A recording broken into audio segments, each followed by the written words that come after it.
فجاعي في دمويان أدونك كفافيا فعل يلو كل شوي في تنوبان كويري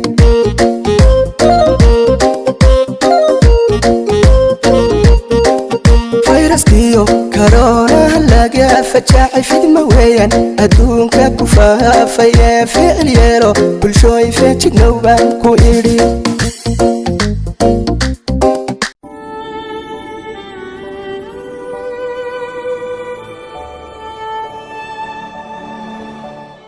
fariin caafimaad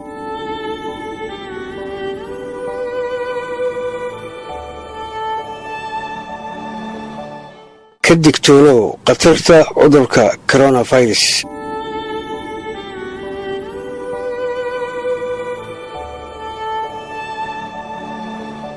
ka dabataggiisa waxaa ka wanaagsan ka hortaggiisa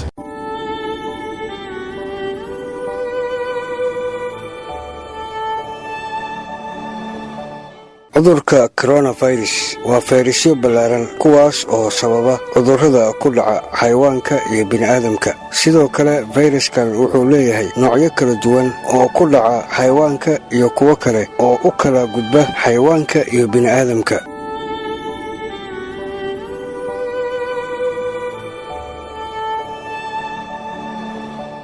fayraskan markii ugu horreysay sanadka markuu ahaa 2019 ayaa lagu arkay magaalada Wuhan ee dalka China waxaana loo bixiyay COVID-19 ama COVID-19 Wuhan coronavirus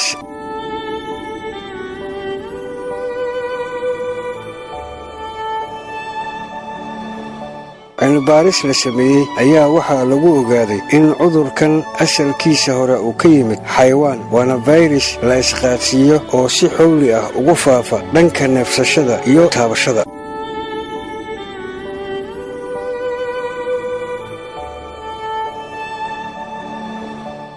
calaamadaha lagu garto caabuqa coronavirus waxaa ka mid ah 1 xumad ama qandho 2 qufac badan 3 neefta oo qofka dhibta 4 dhuunta oo xanuunto 5 diif fara badan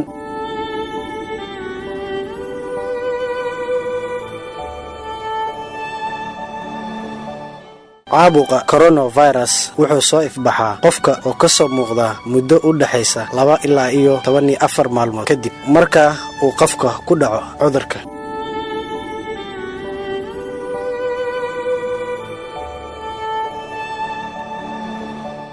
cudurka coronavirus waxa uu ku faafaa ama lagu kala qaadi karaa 1 in qof qaba cudurka uu kugu ag qufaco ama uu kugu ag hindhiso ama ay ku soo gaarto candhuuftiisa 2 inaad salaantid ama aad taabato qof qaba cudurka coronavirus 3 in qofka qaba cudurka aad u jirsatid wax ka yar 2 tilaabo coronavirus qof kasta uu ku dhici karaa balse waxa uu nugul inuu ku dhaco dadka uu hooseeyo difaaca jirkooda sida dadka waaweyn carruurta iyo kuwa qaba xanuunada sida dhiigkarka iyo kaliya xanuunka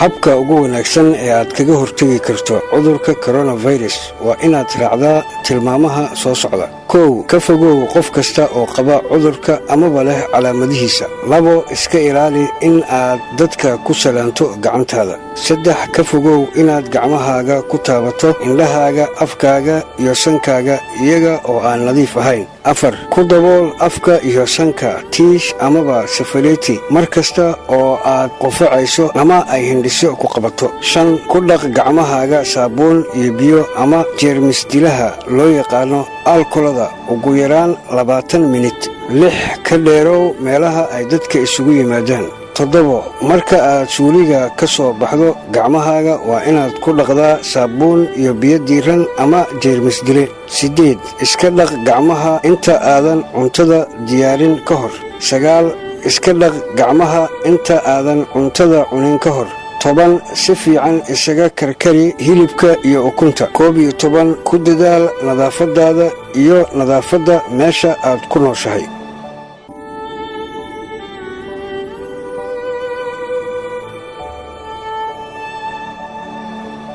fayraskan corona ma laha wax dawo ah iyo talaal midnaba balse waxaa habboon in qofka la siiyo marka uu ku dhaco xanuunkan. 1 xanuun baabi'iye. 2 sharoobooyinka qufaca. 3 in qofka uu helo nasiino. 4 in qofka la siiyo cabitaan fara badan.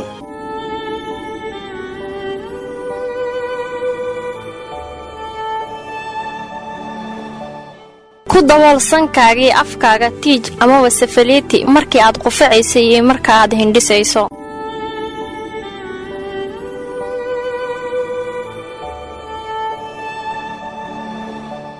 ku dhaq gacmahaaga saabuun iyo biyo diiran muddo 20 minida marka aad hindhisto ama aad qufacdo marka aad salaantid qof kale ama aad caawiso qof xanuunsan.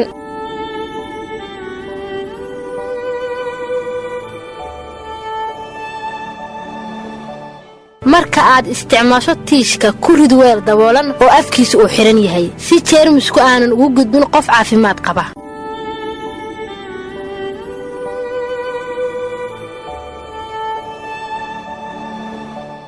isticmaal face mask si aad iskaga ilaaliso in hawada ay ku soo gudbiso neefta iyo candhuufta qofka qaba caabuqa corona.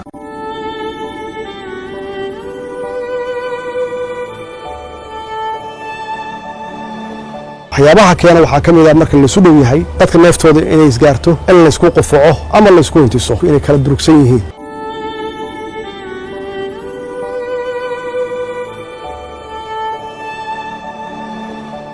dadku inay nadaafadda ilaaliyaan oo gacmaha ay dhaqdaan mar walbaba in la kala durugsan yahay marka la wada joogo uu jiro space ama distance uu jiro si looga hortago in la isku daarto cudurkan faafa.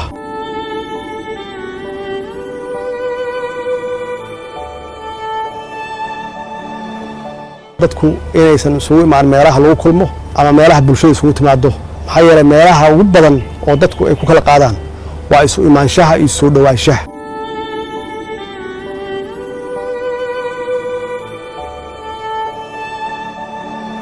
waxaan ka codsanayaa shacabka Soomaaliyeed dhammaan meel walba ay joogaan inaanay walaacin raacaan talooyinka ay bixinayso wasaaradda caafimaadka iyo hay'adaha dawladda ee hawshan ku howlan ay ku dadaalaan inay muujiyaan feejignaan dheeraad ah si aan ula tacaalno xaaladaha ka dhalan kara cudur loogana hortago.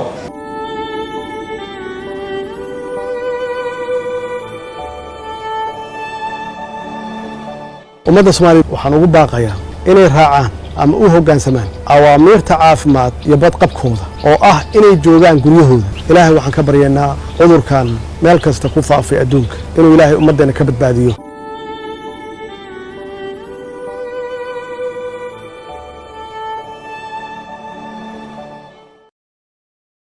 fayraskiyo corona laga fajaacay fidma weeyaan adduunka ku faafaya ficil yeelo bulshooy feejignowba ku idhi.